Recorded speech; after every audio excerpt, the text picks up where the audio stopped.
Hello friends, कैसे हैं आप सब लोग। होप आप सब अच्छे होंगे, मैं भी यहां पे अच्छा हूं। तो सर सबसे पहली बात, वेरी इंपॉर्टेंट बात, आज हमारी डायरेक्ट टैक्स अमेंडमेंट की तीसरी क्लास है। इससे पहले हम अमेंडमेंट की 2 क्लासें ऑलरेडी यूट्यूब पे डाल चुके हैं और वो आप लोग देख भी चुके हो। आज ये अमेंडमेंट की तीसरी क्लास है। पहली 2 क्लास में मैंने आपको हाउस प्रॉपर्टी तक की सारी अमेंडमेंट करवा दी थी। आज की क्लास में मैं बचे हुए सारे चैप्टर्स की अमेंडमेंट करवाने वाला हूं, राइट। तो हम लोगों ने पीजीबीपी के चैप्टर से, यानी कि profit and gains of business और प्रोफेशन के चैप्टर से आज शुरू करना है अमेंडमेंट को, और बचे हुए सारे चैप्टर्स को कवर करना है। लेकिन सर मैं ना आज की क्लास में आपको पीजीबीपी के चैप्टर से अमेंडमेंट शुरू नहीं करवाऊंगा, मैं इसे आज ही करवाऊंगा। पीजीबीपी चैप्टर में जो अमेंडमेंट है वो भी मैं आज इसी क्लास में करवाऊंगा, लेकिन पीजीबीपी की अमेंडमेंट मैं सबसे लास्ट में करवाऊंगा। और वो मैं लास्ट में क्यों करवा रहा हूं, इसका रीजन भी मैं आपको लास्ट में ही दूंगा। Is it clear. तो सबसे पहले मैं पीजीबीपी चैप्टर की अमेंडमेंट को छोड़ रहा हूं यहां पर, और इसकी जगह मैं आपको नेक्स्ट चैप्टर की अमेंडमेंट से शुरू करने वाला हूं, जो कि हमारा चैप्टर है कैपिटल गेन। तो कैपिटल गेन के चैप्टर की अमेंडमेंट से हम लोग आज स्टार्ट करेंगे। Income from capital gain. Income from capital gain के चैप्टर में 2 अमेंडमेंट है। इंटर लेवल एग्जाम के लिए 2 अमेंडमेंट है। एक अमेंडमेंट, पहली अमेंडमेंट नहीं है, एक तरह से नया वो इंडेक्स नंबर आ गया जो हर साल आता है। फाइनेंशियल ईयर 1920 में जो आपका कॉस्ट इन्फ्लेशन इंडेक्स है वो अब 289 हो गया है। आपने 18-19 प्रीवियस ईयर के हिसाब से जो क्वेश्चन किए होंगे वहां पर आपने 280 का इंडेक्स नंबर देखा था और उसी के हिसाब से अपने क्वेश्चन सोल्व किए थे। अब वो सारे क्वेश्चन जहां आपने 280 लिखा था, अब आपको वहां पर 289 लिखकर सोल्व करना है। I hope it is clear. This is not an amendment, ये तो सिंपल एक पॉइंट था, मैंने आपको कवर कर दिया। अमेंडमेंट है ये वाली। सर ये बहुत इंपॉर्टेंट अमेंडमेंट है और एग्जाम में इस अमेंडमेंट के क्वेश्चन पक्का बनेगा। सेक्शन 54 में अमेंडमेंट है। सर आपको सेक्शन 54 की लिस्ट याद है? 54, 54B, 54D, 54EC, 54EE, F, G, GA, GB, H, इतने सारे सेक्शन थे 54 के। लेकिन सेक्शन 54 जो पहला सेक्शन है उसी के अंदर अमेंडमेंट आ गई है। सर मैं थोड़ा सा रिवाइज करवा दूं 54 क्या था, मतलब अमेंडमेंट को करवाने के लिए थोड़ा सा रिवाइज, बस ज्यादा नहीं, थोड़ा सा बताने वाला हूं। सर जब आपने 54 पढ़ा था ना, तो वहां आपने यह पढ़ा था कि अगर आप कोई रेजिडेंशियल हाउस प्रॉपर्टी को ट्रांसफर करते हैं, नंबर 1, अगर आप कोई रेजिडेंशियल हाउस प्रॉपर्टी को ट्रांसफर करते हैं और आपको लॉन्ग टर्म कैपिटल गेन आता है, प्लीज ध्यान दीजिएगा, मेरी बात का ध्यान दीजिएगा। अगर आप कोई रेजिडेंशियल हाउस प्रॉपर्टी ट्रांसफर करते हैं और आपको कोई लॉन्ग टर्म कैपिटल गेन आता है, तो उस लॉन्ग टर्म कैपिटल गेन को एग्जेम्प्ट करवाने के लिए, उस लॉन्ग टर्म कैपिटल गेन को एग्जेम्प्ट करवाने के लिए आप इन्वेस्टमेंट कर सकते हैं। उस लॉन्ग टर्म कैपिटल गेन के अमाउंट की इन्वेस्टमेंट कर सकते हैं in the new 1 residential house property in India. तो मैंने बोला अगर आप कोई रेजिडेंशियल हाउस प्रॉपर्टी सेल करते हैं, यानी कि ट्रांसफर करते हैं, फिर आपको लॉन्ग टर्म कैपिटल गेन आता है और आप चाहते हैं आपका ये long term capital gain exempt हो जाए, इसके ऊपर आपको टैक्स ना देना पड़े या कम हो जाए, कम टैक्स देना पड़े, तो गवर्नमेंट ने आपको बोला था आप 54 का एग्जम्पशन ले सकते हैं। 54 का एग्जम्पशन लेने के लिए आपको ये जो लॉन्ग टर्म कैपिटल गेन आया है इसे ही इन्वेस्ट करना पड़ेगा in the new 1 residential house property that is situated in India. एक तो वहां यह लिखा था कि आप एक ही रेजिडेंशियल हाउस प्रॉपर्टी में इन्वेस्ट कर सकते हैं, मतलब अगर आपने मकान बेचा है या ट्रांसफर किया है तो बदले में आप एक ही मकान खरीद सकते हैं या बना सकते हैं, 2 नहीं। मकान ट्रांसफर करने के बदले में या तो आप एक मकान बना सकते हैं या एक मकान खरीद सकते हैं, 2 नहीं, और वो भी इंडिया में। ये सेक्शन अर्लियर था। अब इसमें अमेंडमेंट क्या है, प्लीज पहले मेरे साथ अमेंडमेंट सुन लीजिए, फिर मैं आपको अमेंडमेंट इस नोट से भी पढ़ा दूंगा।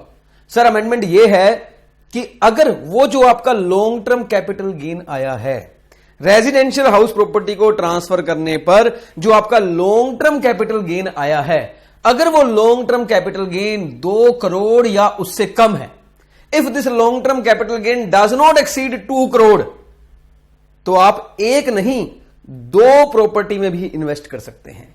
एक मकान नहीं 2 मकान भी खरीद सकते हैं या बना सकते हैं। सर यही अमेंडमेंट है, लेकिन यह अमेंडमेंट तभी इफेक्टिव है जब आपका long term capital gain 2 crore या कम आया हो। जो बड़े एसएससी हैं जिनका long term capital gain 2 crore से भी ज्यादा है, उस रेजिडेंशियल हाउस प्रॉपर्टी को ट्रांसफर करने पर उन्हें ये बेनिफिट नहीं मिलेगा। वो अभी भी एक ही रेजिडेंशियल हाउस प्रॉपर्टी में इन्वेस्ट कर सकते हैं, या बनाने में या खरीदने में, और वो भी इन इंडिया। बस जिन लोगों का long term capital gain 2 crore या उससे कम आएगा, उनको ऑप्शन दी गई है कि आप चाहो तो एक में इन्वेस्ट करो, चाहो तो 2 में कर लो। आपको 2 प्रॉपर्टी खरीदने की परमिशन है, आप 2 प्रॉपर्टी भी खरीद सकते हो, रेजिडेंशियल हाउस प्रॉपर्टी, वो भी, लेकिन वो भी इंडिया में खरीद सकते हो या बना सकते हो। परचेज और कंस्ट्रक्शन लिखा होता है। तो यहां पर ये अमेंडमेंट है। इसके साथ साथ एक छोटी सी अमेंडमेंट ये भी हो गई कि असेसी अपनी लाइफ टाइम में ये ऑप्शन सिर्फ एक बार अवेल कर सकता है, बस एक बार लाइफ टाइम में। किसी भी असेसमेंट ईयर में अगर आपने 2 प्रॉपर्टी खरीदने वाली ऑप्शन को चूज कर लिया, तो फ्यूचर में आप ये ऑप्शन दोबारा चूज नहीं कर सकेंगे। मान लीजिए अगले साल फिर आपको लॉन्ग टर्म कैपिटल गेन आया कोई और हाउस प्रॉपर्टी बेचने पर, और आपने 2 करोड़ से कम आया, तो तब आप 2 प्रॉपर्टी नहीं खरीद सकेंगे अगर आप ये ऑप्शन पहले अवेल कर चुके हैं।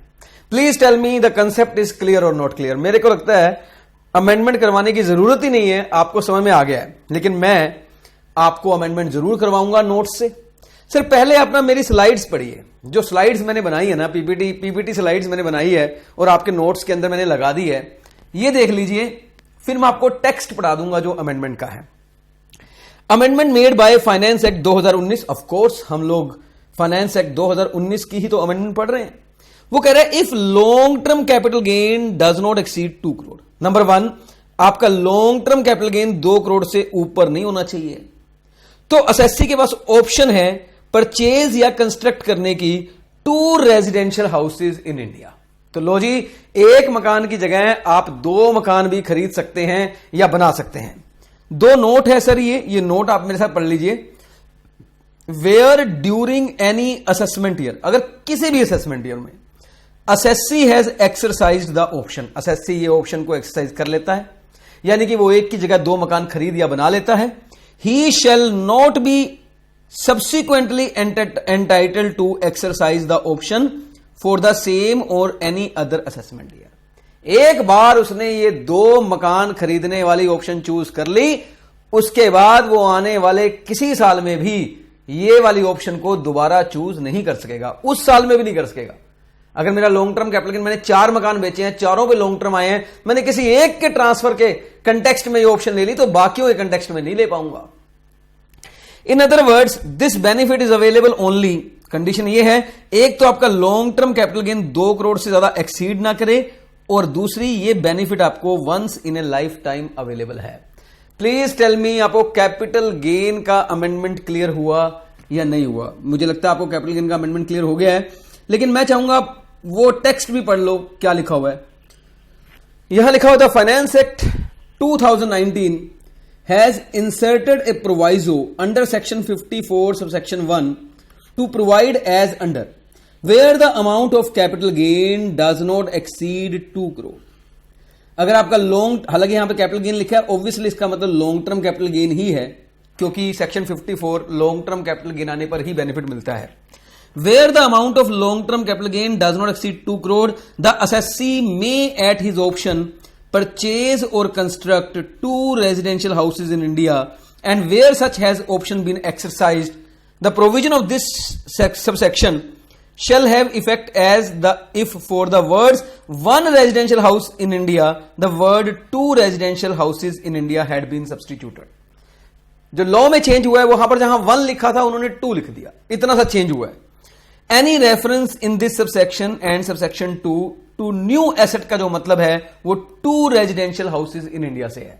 पहले लॉ में लिखा था कि अगर आपने कोई मकान बेचा है तो आपको न्यू एसेट खरीदनी पड़ेगी, और न्यू एसेट का मतलब था 1 रेजिडेंशियल हाउसेज इन इंडिया। अब वो कह रहा है जहां न्यू एसेट है उसका मतलब है 2 residential houses in India.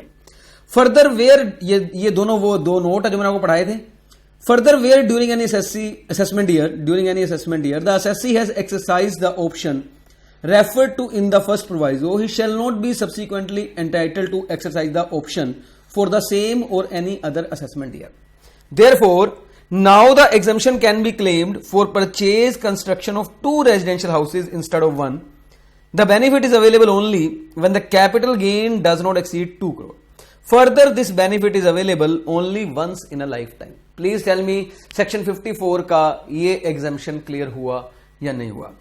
Sir 54 बाकी सारा सेम रहेगा, कि आपको कैपिटल गेन स्कीम में डिपॉजिट करवाना पड़ेगा, लॉक इन पीरियड वैसे ही रहेगा, वो सब कोई चेंज नहीं है, वो सब वही है।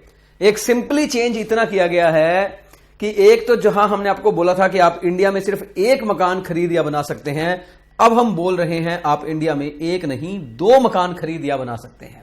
दूसरा, ये ऑप्शन तभी एक्सरसाइज करेंगे जब आपकी long term capital gain 2 crore या उससे कम हो। तीसरा, एक बार आपने ये ऑप्शन एक्सरसाइज कर ली, उसके बाद जयराम जी की, मतलब ये ऑप्शन हम आपको दोबारा नहीं देंगे। ओके, चलिए सर, कैपिटल गेन के अंदर एक ही अमेंडमेंट थी, थोड़ा एनालिसिस भी पढ़ लो और कंफर्टेबल हो जाएगा आपका। अगर मान लीजिए आपका लॉन्ग टर्म कैपिटल गेन जो है वो डज नॉट एक्सीड 2 करोड़ है, अगर आपका long term capital gain does not exceed 2 crore है, investment can be done in the purchase और construction of 2 residential house property. आप 2 रेजिडेंशियल हाउस प्रॉपर्टी में इन्वेस्टमेंट कर सकते हैं। सपोज आपका long term capital gain exceed 2 crore है, तो फिर आपको investment can be done only in the purchase और construction of 1 residential house property. Sir मैं आपको बिल्कुल क्लियर कर दूं, ये एग्जामिशन आपको तभी मिलेगी जब आपका long term capital gain 2 crore से एक्सीड नहीं करता है। ओके, चलिए सर, कैपिटल गेन के चैप्टर की अमेंडमेंट हुई खत्म। कैपिटल गेन के चैप्टर की अमेंडमेंट हुई खत्म। अब हम पढ़ने वाले हैं डिडक्शन के चैप्टर की अमेंडमेंट। डिडक्शन के चैप्टर की अमेंडमेंट, डिडक्शन के चैप्टर में सर बेसिकली 2 अमेंडमेंट है। एक हमारे पास जो अमेंडमेंट है वो है सेक्शन, मैं आपको बता दूं 2 सेक्शन कौन कौन से हैं। एक सेक्शन 80EE है जो नया आया है, और एक सेक्शन 80EE है।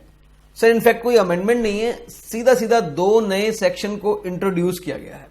सीधा सीधा 2 नए सेक्शन को इंट्रोड्यूस किया गया, बस यही अमेंडमेंट कह लो आप या नया सेक्शन बोल लो। पुराने सेक्शन एज इट इज हैं, उनमें कोई चेंज नहीं है। हां जी, तो सेक्शन 80EE क्या है, EE क्या है, मैं आपको बता दूं पहले थोड़ा सा। EE क्या है सर, आपने एक सेक्शन पढ़ा होगा सेक्शन 80EE, आपने एक सेक्शन पढ़ा हुआ है सेक्शन 80EE। पहले आप इस सेक्शन को समझ लो, ये सेक्शन अभी भी है, ये सेक्शन अभी भी है। अगर आपको ये सेक्शन समझ में आ गया तो फिर आपको 80EE के आने के कारण भी पता लग जाएंगे कि 80EE को क्यों इंट्रोड्यूस किया गया। सर इस सेक्शन में लिखा गया था कि अगर आप कोई इंटरेस्ट पे करते हो, अगर आपने कोई लोन लिया है, अगर आपने कोई लोन लिया है for the purpose of purchase of residential house property, अगर आपने कोई रेजिडेंशियल हाउस प्रॉपर्टी को परचेज करने के लिए लोन लिया है और आप उसका इंटरेस्ट पे करते हो, तो आपको उसके इंटरेस्ट की डिडक्शन मिलती है। आपको उसके इंटरेस्ट की डिडक्शन मिलती है, मतलब सेक्शन 80EE में इंटरेस्ट की डिडक्शन मिलती है, बट वो मैक्सिमम 50,000 रुपए पर एनम डिडक्शन मिलती है। ठीक है, पर सर यहां कुछ कंडीशंस थी। कंडीशन ये थी कि जो ये इंटरेस्ट आप पे कर रहे हो ना, इसके लिए जो आपने लोन लिया है वो लोन आपका सैंक्शन होना चाहिए 1 अप्रैल 16 से लेकर 31 मार्च 17 के बीच में, यानी कि 16-17 में लोन सैंक्शन होना चाहिए। अब सर समस्या यह है कि अगर 16-17 में लोन सैंक्शन होना चाहिए, तो जिन लोगों को आज लोन लेना है वो भला इस 80EE की डिडक्शन कैसे लेंगे? ऑब्वियसली उनको 80EE की डिडक्शन नहीं मिलेगी, क्योंकि ये डिडक्शन उन्हीं को मिलेगी जिनका लोन सैंक्शन 16-17 में हुआ था। हालांकि जिन लोगों का लोन सैंक्शन 16-17 में हुआ था उनकी डिडक्शन आज भी चल रही है 80EE वाली, वो आज भी उस मकान के लोन को लेकर इंटरेस्ट पे कर रहे हैं, उनको डिडक्शन मिल रही है। एक और बात, ये डिडक्शन आपको मिलती थी हाउस प्रॉपर्टी के लोन लिया हुए के कंटेक्स्ट में, जो आप इंटरेस्ट पे करते हो डिडक्शन मिलती है। सर आप जानते हैं हाउस प्रॉपर्टी के लिए अगर लोन लिया हो और उसका इंटरेस्ट हम पे करते हैं तो डिडक्शन हमें सेक्शन 24 में मिलती है हाउस प्रॉपर्टी के चैप्टर में। तो फिर ये कौन सी डिडक्शन है 80EE? हालांकि आपने सब पढ़ा हुआ है, मैं एक बार पुराना बता रहा हूं आपको। सिर्फ वहां लिखा है ये मैक्सिमम 50,000 से मतलब था कि सपोज आपने कोई लोन लिया और आप उसका इंटरेस्ट पे करते हो और उसके इंटरेस्ट की रिडक्शन अगर आपको हाउस प्रॉपर्टी में नहीं मिल पाई तो आपको 80EE में मिल जाएगी। जैसे एग्जांपल के लिए मान लीजिए आपने लोन लिया, बदले में जो आपने इंटरेस्ट पे किया वो है 2,30,000 रुपए, 2,30,000। आप जानते हैं अगर house property self occupied for the year हो तो आपको मैक्सिमम इंटरेस्ट की रिडक्शन 2 लाख की मिलती है, 2 लाख से ऊपर नहीं मिलती, जबकि आपका इंटरेस्ट 2,30,000 है। तो बचे हुए 30,000 रुपए की रिडक्शन आप 80EE में ले सकते थे। बचे हुए 30,000 की डिडक्शन आप 80EE में ले सकते थे, लेकिन ये मैक्सिमम 50,000 तक है। एग्जाम्पल के लिए अगर आपका लोन 2,70,000, आपका ब्याज जो आप पे कर रहे हो वो 2,70,000 है, तो और आपको हाउस प्रॉपर्टी के चैप्टर में 2 लाख तक की डिडक्शन मिल गई। बचे हुए 70,000 की डिडक्शन आप 80EE में नहीं ले सकते। 70,000 में से सिर्फ 50,000 रुपए तक की डिडक्शन ही आप 80EE में ले सकते हो, और जो 20,000 की डिडक्शन नहीं मिली वो आपकी वेस्ट हो जाएगी। सर इंडस्ट्री में लोगों ने बोला कि सर ये तो गलत बात है, ये डिडक्शन सिर्फ उन्हीं लोगों को मिल पा रही है जिन्होंने लोन सैंक्शन करवाया था 16 से 17 के बीच में। आज 19-20 चल रहा है, हम लोग डिडक्शन कैसे लें? उनको नहीं मिल रही है, तो उनके लिए सरकार ने एक नया सेक्शन इंट्रोड्यूस किया है जिसका नाम है 80EE। आई होप आपको 80EE के लाने का कारण पता लग गया होगा। आइए मैं आपको दिखाता हूं 80EE। अगर आपको पढ़ना है ना सर, तो मैं आपको ये टेक्स्ट पूरा पढ़ाऊंगा, आप चिंता मत करना, ये टेक्स्ट मैं आपको पूरा पढ़ाऊंगा, लेकिन मैं चाहता हूं कि पहले आप वो स्लाइड्स देखो जो मैंने बनाई है, जिससे आपको ये सेक्शन बिल्कुल क्लियर हो जाए। Deduction in respect of interest on loan. पहली बात आप समझ जाओ, जो आपने लोन लिया है उसके ऊपर जो आप इंटरेस्ट पे कर रहे हो, उस इंटरेस्ट की ही आपको डिडक्शन मिलेगी सर, उस इंटरेस्ट की डिडक्शन मिलेगी। Taken for certain house property. Number 1, this deduction is available to individual only, whether resident या नॉन रेजिडेंट। ये डिडक्शन सिर्फ इंडिविजुअल को मिलेगी और किसी को नहीं मिलेगी। HUF, company, partnership firm, AOP, BOI, local authority, artificial juridical person, उन सबको नहीं मिलेगी। This deduction is available only to individual, provided such individual is not eligible to claim deduction under section 80EE। Obviously उसे 80EE की deduction नहीं मिलती होनी चाहिए। अगर आपको ऑलरेडी 80EE की डिडक्शन मिल रही है तो फिर आपको 80EE की डिडक्शन नहीं मिलेगी। 80EE की डिडक्शन आपको तभी मिलेगी when you are not eligible to claim deduction under section 80EE। क्या कंडीशन है इसमें? आपने लोन लिया होना चाहिए for the acquisition of residential house property. ठीक है, ये लोन आप किसी बैंकिंग कंपनी यानी बैंक से ले सकते हैं, ये लोन आप किसी हाउसिंग फाइनेंस कंपनी से ले सकते हैं, लेकिन एनबीएफसी से नहीं ले सकते। अगर आपने एनबीएफसी से लोन लिया है और उनको आप इंटरेस्ट पे कर रहे हो तो फिर इस सेक्शन में आपको डिडक्शन नहीं मिलेगी। हां जी, तो असेसी इंडिविजुअल होना चाहिए, जो कि आपको दिख रहा है भाई साहब, ये इंडिविजुअल है। इन्होंने लोन लिया है किसी बैंक से, फाइनेंस कंपनी से, और इनके बदले में ये इंटरेस्ट पे कर रहे हैं। इस इंटरेस्ट की आपको डिडक्शन मिलेगी, अवेलेबल है, but subject to maximum of ₹1,50,000 per annum. Sir अगर मैं साथ साथ 80EE की बात करूं तो 80EE में जो मैक्स डिडक्शन थी वो 50,000 रुपए की थी, जबकि मैं 80EE की बात करूं तो मैक्सिमम डिडक्शन 1,50,000 की है। यहां पर भी वही बात सेम रहेगी कि अगर आपको हाउस प्रॉपर्टी के लिए, हाउस प्रॉपर्टी के चैप्टर में 2 लाख की डिडक्शन मिल चुकी है तो उसके बाद आपको 1.5 लाख की डिडक्शन मिलेगी 80EE में। पहले आपको हाउस प्रॉपर्टी में लेनी है। अगर पूरे इंटरेस्ट की डिडक्शन आप वहां ले लोगे तो इट्स ओके, फिर आपको यहां आने की जरूरत नहीं है। ठीक है सर, बिल्कुल सही है, बिल्कुल सही है सर, आपकी बात मान लेते हैं। आगे बताइए। आगे सर ये है एग्जाम्पल, मैंने एक एग्जाम्पल बनाई है। सपोज आपका इंटरेस्ट 2,40,000 है, 24B यानी कि हाउस प्रॉपर्टी के सेक्शन में 2 लाख आपको अलाउड है, 40,000 की डिडक्शन आप 80EE में ले सकते हैं, लेकिन कुछ कंडीशंस है वो आपको पूरी करनी पड़ेंगी। वो कंडीशन ये है, loan should be sanction between 1 April 2019 to 31 March 2020। Yes, यही तो अमेंडमेंट चाहिए थी, इसी की वजह से तो सेक्शन लेके आए हैं। जो इस साल के लोग थे वो कहते हैं हमें कैसे मिलेगी, तो उन्होंने बोला ठीक है, लोन सैंक्शन अप्रैल 19 से मार्च 20 में होना चाहिए। Stamp duty value of residential house property should not exceed 45 lakh. Yes, this is very important point, और मैं आपको बता रहा हूं एग्जाम में क्वेश्चन इसी पॉइंट पे बनेगा, इसी पॉइंट पे बनेगा। सर जब आप 80EE पढ़ा करते थे तो वहां लिखा था, वहां लिखा है और लिखा था fair market value should not exceed, जो प्रॉपर्टी, जिस प्रॉपर्टी का आपने लोन लिया है, जिस प्रॉपर्टी के लिए आपने लोन लिया उसकी market value should not exceed 50 lakh. वहां लिखा था उसकी मार्केट वैल्यू 50 लाख से एक्सीड नहीं करनी चाहिए। ठीक है, जबकि 80EE में लिखा है stamp duty value should not exceed 45 lakh. Sir very important, यहां फेयर मार्केट वैल्यू था, यहां स्टैम्प ड्यूटी वैल्यू है, यहां स्टैम्प ड्यूटी वैल्यू है। सर प्रैक्टिकल क्वेश्चन एग्जामिनर बड़े आराम से बना लेगा, वो आपसे सिंपल क्वेश्चन पूछेगा कि जो लोन सैंक्शन हुआ है, लोन सैंक्शन हुआ है वो तो अप्रैल 19 से लेकर मार्च 20 में ही हुआ है, मार्च 20 में हुआ है। और वो बोलेगा कि जो प्रॉपर्टी है उसकी स्टैम्प ड्यूटी वैल्यू 40 लाख है, जबकि उसकी फेयर मार्केट वैल्यू 47 लाख है। बताइए आपको 80EE का बेनिफिट मिलेगा या नहीं मिलेगा? द आंसर इज यस, मिलेगा, बिकॉज अपने को स्टैम्प ड्यूटी वैल्यू देखनी है, ना कि मार्केट वैल्यू देखनी है। I hope it is clear. इसके बाद सर मैं बात करूं, assessee should not own any residential house property on the date of sanction of the loan.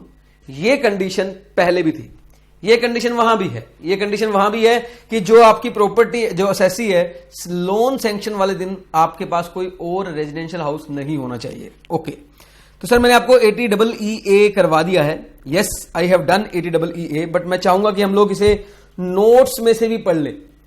In computing the total income of an assessee, being an individual not eligible to claim deduction under section 80EE, पहली बात, ये deduction सिर्फ individual को मिलेगी, उस individual को मिलेगी जो not eligible to claim deduction है अंडर सेक्शन 80EE।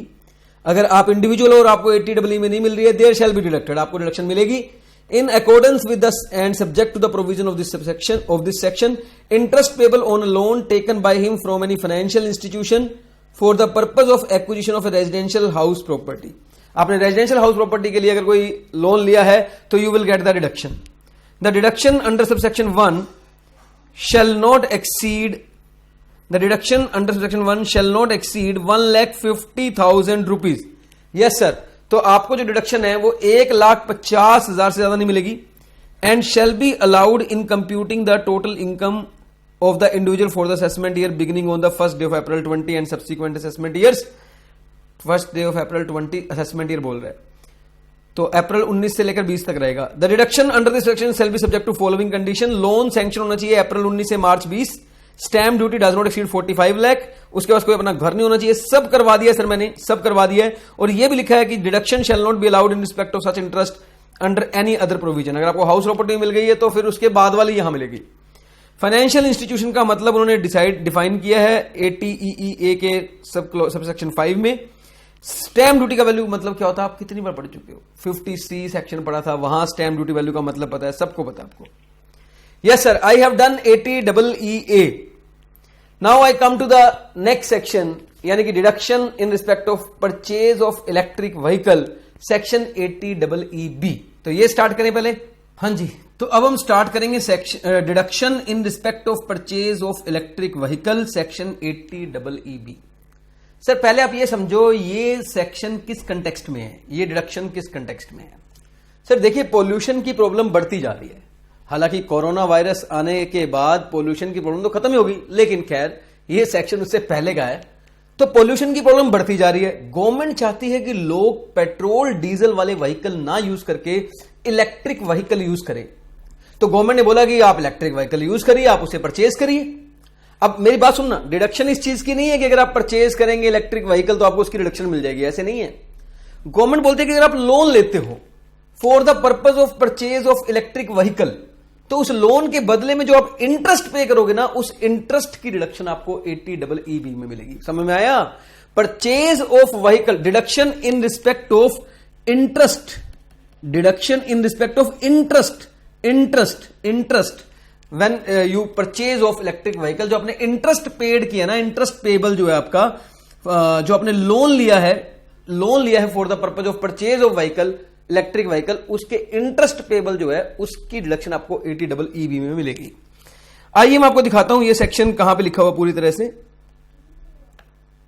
आप समझना सर मेरे साथ। मैं ना आपको इसके नोट्स पहले आप मेरे साथ देख लो स्लाइड्स एंड देन देख लेना। This deduction is available to individual only. Number 1, ये डिडक्शन सिर्फ इंडिविजुअल को मिलेगी, चाहे वो रेजिडेंट है या नॉन रेजिडेंट है। सर अगर आपने किसी बैंक या किसी एनबीएफसी से लोन लिया है, मैं आपको याद दिलवा दूं, थोड़ी देर पहले हमने 80EE किया था, वहां एनबीएफसी को इंक्लूड नहीं किया गया था। लेकिन अगर आप मोटर व्हीकल के परचेज, इलेक्ट्रिक मोटर व्हीकल को परचेज करने के लिए कोई लोन लेते हैं तो वो आप एनबीएफसी से भी ले सकते हैं। अगर आपने कोई लोन लिया है for the purpose of purchase of an electric vehicle और उसके लिए आप इंटरेस्ट पे करते हैं तो आपको डिडक्शन मिलेगी, but it is available subject to maximum of rupee 1,50,000। तो मैक्सिमम 1,50,000 की डिडक्शन मिलेगी। वाओ, वहां भी 1,50,000 की डिडक्शन थी, यहां भी 1,50,000 की डिडक्शन है। कुछ इंपॉर्टेंट कंडीशंस हैं। Loan should be sanction during the period from 1 April 19 to March 23। 4 साल का टाइम दिया है। तो लोन जो है वो आपका 1 अप्रैल 2019 से लेकर मार्च 2023 के बीच में सैंक्शन हो जाना चाहिए, कोई दिक्कत नहीं है। Where deduction has been claimed under section 80 EEB in respect of particular interest expenditure, no deduction shall be allowed in respect of such expenditure under any other provisions of the Income Tax Act 1961। Sir ये important point ये कहता है कि अगर आपको 80 EEB में deduction मिल गई है तो आपको कहीं और डिडक्शन नहीं मिलेगी सेम सेक्शन में, सेम इंटरेस्ट की डिडक्शन कहीं और नहीं मिलेगी। स्टूडेंट कहता है कहीं और मिलेगी भी कैसे? क्यों भाई, कहीं और मिल सकती है। अगर आपने इलेक्ट्रिक मोटर व्हीकल अपने बिजनेस के लिए परचेज किया है तो जो लोन है वो भी बिजनेस का एक्सपेंडिचर माना जाएगा, सॉरी जो इंटरेस्ट है वो भी बिजनेस का एक्सपेंडिचर माना जाएगा, उसकी डिडक्शन पीजीबीपी में मिलेगी। तो अगर आप 80EEB में उस डिडक्शन को क्लेम कर लेते हो तो फिर आपको पीजीबीपी के चैप्टर में उस इंटरेस्ट पेबल की डिडक्शन नहीं मिलेगी। ये कहने की कोशिश कर रहे हैं। आई होप आप लोगों को यहां तक क्लियर हो गया होगा। सर सेक्शन पढ़ा देता हूं, आपको पूरा क्लियर हो जाएगा। In computing the total income of an assessee being an individual, there shall be deducted, deduction मिलेगी, interest payable on loan taken by him from any financial institution for the purpose of an electric vehicle। यहां पे लिखा है deduction shall not exceed 1,50,000, 1,50,000 से exceed नहीं करेगी। और लिखा है कंडीशंस, लोन 19 से लेकर मार्च 23 तक के बीच में सैंक्शन हो जाना चाहिए, इसकी डिडक्शन आप कहीं और अलाउ नहीं होगी, वही लिखा हुआ सब कुछ। हाँ, यहां पर इलेक्ट्रिक व्हीकल का मीनिंग लिखा हुआ है, ये जरूर पढ़ना आप सर। इलेक्ट्रिक व्हीकल का मतलब हाइब्रिड इलेक्ट्रिक व्हीकल नहीं होना चाहिए। कई इलेक्ट्रिक व्हीकल ऐसे हैं जो कुछ पावर पेट्रोल डीजल से लेते हैं और कुछ पावर मोटर से लेते हैं, इलेक्ट्रिक मोटर से लेते हैं। बोले नहीं, जो 100% एक्सक्लूसिवली मोटर से पावर लेगा, इलेक्ट्रिक मोटर से लेगा, हम उसी को काउंट करेंगे।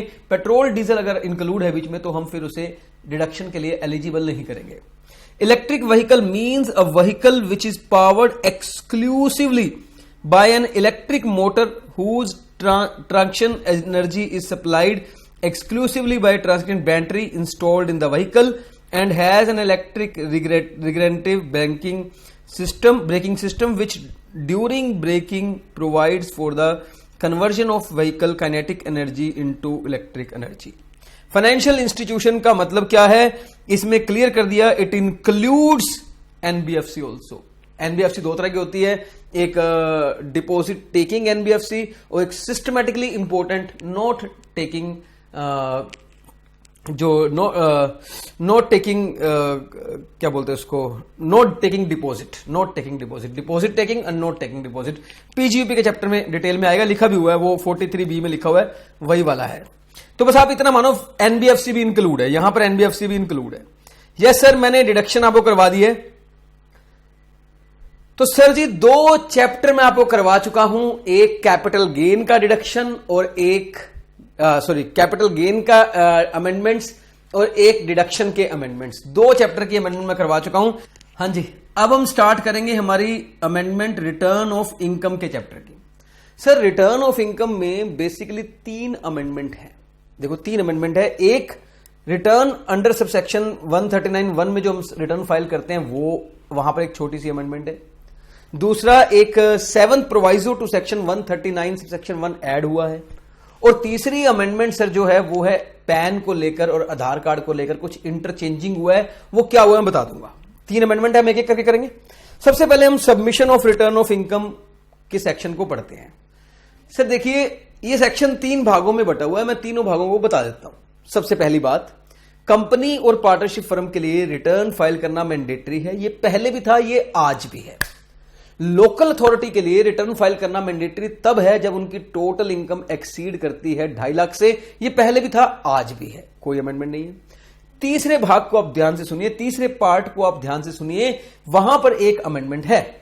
पहले क्या था सुनिए मेरी बात, एक इंडिविजुअल एचयूएफ और जो मतलब मैं बोलूंगा बेसिकली कंपनी, पार्टनरशिप फर्म और लोकल अथॉरिटी को छोड़कर, कंपनी, पार्टनरशिप फर्म और लोकल अथॉरिटी को छोड़कर, मेरी बात सुनिए, उनको छोड़कर बाकी जो एसएससी बचे ना, उनके लिए पता क्या था? उनके लिए था कि अगर उनकी ग्रोस टोटल इनकम नहीं, क्योंकि वहां लिखा हुआ है डिडक्शन 80C to 80U को बिना इफेक्ट दिए, provisions of section 80C to 80U की बिना इफेक्ट दिए अगर आपकी टोटल इनकम एक्सीड करती है 2.5 लाख से, हालांकि वो बोलते टोटल इनकम है, लेकिन जब आप उसको इफेक्ट ही नहीं दोगे 80C to 80U को, यानी कि माइनस ही नहीं करोगे, तो आप टोटल इनकम क्यों बोल रहे हो? आप ग्रोस टोटल इनकम बोलो ना। एनीवेज, इन मुद्दों पर तो आपने अपनी क्लास में बहस कर ली होगी। एनीवेज, सेक्शन कहता है, मैं आपको सिंपल भाषा में समझाता हूं, अगर 3 लोगों को छोड़कर, कंपनी, फर्म और लोकल अथॉरिटी को छोड़कर बाकी जो लोग हैं, अगर उनकी ग्रोस टोटल इनकम 2.5 लाख से ज्यादा है, अगर उनकी ग्रोस टोटल इनकम 2.5 लाख से ज्यादा है, तो फिर उनको रिटर्न फाइल करनी पड़ेगी। और अगर उनकी ग्रोस टोटल इनकम 2.5 लाख से कम है तो उनको रिटर्न फाइल करनी नहीं पड़ेगी। देखो मैं समझाता हूं आपको, अब मेरी बात समझना, अब बड़े आराम से आपको क्लैरिटी आएगी, बहुत मजा आएगा आपको ये समझने में। ये पॉइंट बहुत कम लोगों को समझ में आ रहा है, मैं आपको समझाता हूं। सपोज मेरी इनकम फ्रॉम सैलरी 1 लाख रुपए है, सपोज मेरा long term capital gain 4 lakh है, और एग्जम्पशन मुझे इसकी मिलती है अंडर सेक्शन 54 में 3 लाख की। मान लो ऐसा, ये भी मेरा 1 लाख बच गया। मान लो मेरा चलो यही, मेरे पास 2 इनकम है, बस इनकम फ्रॉम सैलरी है, लॉन्ग टर्म कैपिटल गेन है। ये मेरी ग्रोस टोटल इनकम हो गई 2 लाख रुपए, ग्रोस टोटल इनकम होगी 2 लाख रुपए। 80C to 80U का जो डिडक्शन है, मान लो वो 40,000 रुपए का है। मानने में क्या आता है, 1,60,000 रुपए मेरी टोटल इनकम बन गई। मैं बात कर रहा हूं अर्लियर की, अर्लियर पहले क्या था आप वो सुनिए। पहले क्या था, इस अमेंडमेंट के आने से पहले लोग कहता था देखिए आप इंडिविजुअल हैं, मैंने कहा मैं इंडिविजुअल हूं। बोले देखिए सर, इससे अब हमें कोई लेना देना नहीं है 80C to 80U से। अगर आपकी ग्रोस टोटल इनकम, ये वाली इनकम 2.5 लाख से ज्यादा है, 2,50,000 से या एग्जम्पशन लिमिट से ज्यादा है, तो आपको रिटर्न ऑफ इनकम फाइल करनी पड़ेगी। मैंने कहा मेरी तो 2 लाख है, तो बोले सर आपको रिटर्न ऑफ इनकम फाइल नहीं करनी पड़ेगी। इस केस में मुझे रिटर्न ऑफ इनकम फाइल करना नॉट मैंडेटरी है, नॉट मैंडेटरी है। ठीक है सर, बात क्लियर होगी। सेम एग्जांपल दोबारा लेता हूं। मान लीजिए मेरी इनकम फ्रॉम सैलरी 1 लाख है, मेरा long term capital gain 4 lakh है, एग्जम्पशन मेरी 3 लाख है, नेट मेरा 1 लाख है, ग्रोस टोटल इनकम मेरी 2 लाख है, 80C to 80U का मान लीजिए डिडक्शन 40,000 है, टैक्सेबल इनकम मेरी 1,60,000 है टोटल इनकम। अब कहता है अब बताइए सर क्या होगा? सुनिए मेरी बात, ध्यान सुनिए नाउ। अब क्या होगा? अब एक नई अमेंडमेंट है। अमेंडमेंट क्या है कि सर अब ना हम आपकी ग्रोस टोटल इनकम देखेंगे कितनी है। पहले भी तो ग्रोस टोटल इनकम देखते थे, हां अब भी ग्रोस टोटल इनकम देखेंगे। अगर आपकी ग्रोस टोटल इनकम 2.5 लाख से ज्यादा है तो आपको रिटर्न फाइल करनी पड़ेगी। मैंने कहा पहले भी तो यही था। बोले लेकिन पहले और अब में एक फर्क है। मैंने कहा क्या फर्क है? बोले पहले और अब में यह फर्क है कि पहले आप लॉन्ग टर्म कैपिटल गेन को 1 लाख ही लिखा करते थे। मैंने कहा हां, वो तो एग्जम्पशन के माइनस करने के बाद जो बचता है वही actual long term capital gain होता है। बोले for the purpose of filing return, जो आपका एग्जम्पशन है ना 54 वाला, वो आप माइनस किए बगैर देखो। मैंने कहा मतलब? बोले मतलब ये कि अब हम एक बार रफली अब देखेंगे income from salary 1 lakh, long term capital gain आपका 4 लाख है, एग्जम्पशन 3 लाख है। भूल जाओ एग्जम्पशन को, जैसे आप 80C to 80U को भूल जाते हो और ग्रोस टोटल इनकम के हिसाब से देखते हो रिटर्न फाइल करनी है या नहीं करनी। एक बार आप मेंटली प्रिपेयर हो अपने आप को कि आपको exemption of long term capital gain भूलनी है और यहां पर आपको 4 लाख लिखना है, तो ग्रोस टोटल इनकम आपकी 5 लाख आ गई। यस सर, अब आपको रिटर्न फाइल करनी पड़ेगी, अब आपको रिटर्न फाइल करनी पड़ेगी। मैंने कहा टैक्स वैक्स भी देना पड़ जाएगा क्या? बोले टैक्स वैक्स कुछ नहीं देना पड़ेगा। ये हमने सिर्फ इसलिए चेक किया है कि आपको रिटर्न फाइल करनी पड़ेगी या नहीं पड़ेगी। सर आपकी टोटल इनकम 60,000 ही रहेगी, टैक्स आपका 0 ही रहेगा। डोंट वरी, कोई टेंशन नहीं है, आप प्लीज इस बात की बिल्कुल टेंशन मत लीजिए। टैक्स लायबिलिटी आपकी 0 ही रहेगी। टैक्स लायबिलिटी ये सही लिखा आपने 1 लाख, लेकिन सिर्फ ये चेक करने के लिए कि आपने रिटर्न फाइल करनी है या नहीं करनी।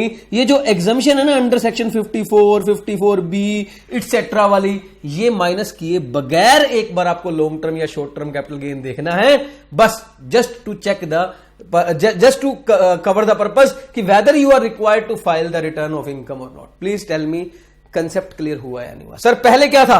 पहले सिर्फ ये लिखा था कि जब आप रिटर्न चेक करनी है ना तो इस 80C to 80U को आप कंसीडर नहीं करेंगे, आप ग्रोस टोटल इनकम ही देखेंगे। 80C to 80U को बिना इफेक्ट दिए देखना है। अब लिखा है 80C to 80U को तो बिना इफेक्ट दिए देखना ही है। 54 सेक्शंस के जो एग्जामिशन है उनको भी बिना इफेक्ट दिए देखना है, उनको भी बिना इफेक्ट दिए देखना है। देखिए सर मैं आपको दिखाता हूं कौन से नए वर्ड्स ऐड किए हैं। Every person being company or firm पुराना है, लोकल अथॉरिटी वाला पुराना है। Other person other than company firm और लोकल अथॉरिटी में चेंज है, और वो चेंज है without giving effect chapter 6A deduction that is 80C to 80U। और नए वर्ड ऐड लिखे हैं exemption under section 54B, 54B, D, EC, F, G, GA, GB। इन एग्जम्पशन को भी बिना ध्यान दिए देखना है, इन एग्जम्पशंस को भी बिना ध्यान दिए देखना। Sir these are the newly word added by finance act 2019। तो सर मैं बोलूंगा ये जो है एडेड है by finance act 2019। Sir please tell me the concept is clear और नॉट क्लियर। हालांकि मैंने इसके ऊपर 2 क्वेश्चन बनाए, क्वेश्चन देख लो, आपको क्लैरिटी और बढ़ जाएगी, इसमें कोई बात ही नहीं है। पहले आप ये लेफ्ट साइड वाला क्वेश्चन देख लो। Long term capital gain 6 lakh है, एग्जम्पशन 54 की 4 लाख है, taxable long term capital gain 2 lakh है। अर्लियर की बात करूं तो हम आपकी ग्रोस टोटल इनकम देखते थे, ग्रोस टोटल इनकम आपकी 2 लाख बनी है, तो no need to file return. आज की बात करूं तो आपको एग्जम्पशन के बगैर देखना है, एग्जम्पशन माइनस किए बगैर देखना है। अगर आप ये एग्जम्पशन माइनस नहीं करोगे ना सर तो आज आपकी ग्रोस टोटल इनकम 6 लाख बन जाएगी, तो आज आपकी ग्रोस टोटल इनकम 6 लाख बन जाएगी। And now you are required to file return. आज आप रिक्वायर हो क्योंकि ये 2.5 लाख से ज्यादा है। सर छोटा सा क्वेश्चन इधर देख लेना एक बार आप, छोटा सा क्वेश्चन है, आपको और क्लैरिटी आ जाएगी। मान लीजिए इनकम फ्रॉम हाउस प्रॉपर्टी बंदे की 1 लाख है, long term capital gain 4 lakh है, एग्जम्पशन 2,90,000 बनती है, और ये taxable long term capital gain 1,10,000 है, ग्रोस टोटल इनकम 2,10,000 है, 80C to 80U की डिडक्शन निल है, टोटल इनकम 2,10,000 है। सर टैक्स निकाल दूं, अगर टोटल इनकम 2,10,000 है, इसमें अदर इनकम आपकी 1 लाख है। कहां से अदर इनकम? सर ये देखो ये वाली अदर इनकम है, इनकम फ्रॉम हाउस प्रॉपर्टी वाली, ठीक है। ये अदर इनकम 1 लाख है आपकी, तो इसका मतलब 1,10,000 आपका लॉन्ग टर्म कैपिटल गेन है। सर आप जानते हैं आपको मैक्सिमम बेनिफिट 2.5 लाख का मिलता है, इसके लिए आप शिफ्ट कर सकते हो रेजिडेंट के केस में लॉन्ग टर्म कैपिटल गेन को 1,10,000, टोटल आपका 2,10,000 हो गया, टैक्स बन गया आपका 0।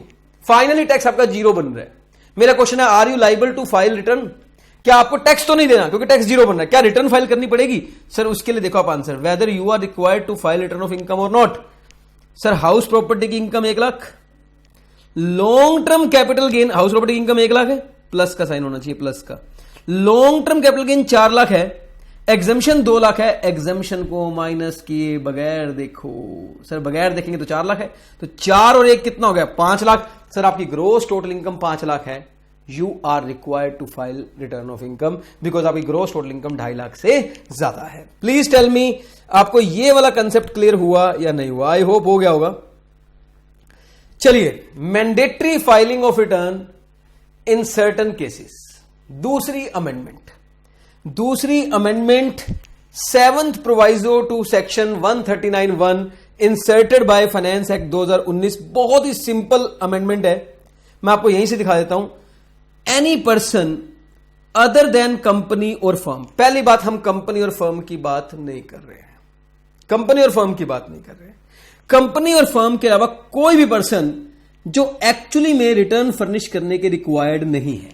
मान लीजिए उसकी टोटल इनकम 2.5 लाख से कम है, कोई बंदा जिसकी टोटल इनकम 2.5 लाख से कम है, क्या वो रिटर्न फाइल करने के लिए रिक्वायर्ड है? नहीं। कंपनी और फर्म को अदर देन क्यों किया? क्योंकि उनको तो करनी पड़ती है, इसलिए करना पड़ेगा अदर देन।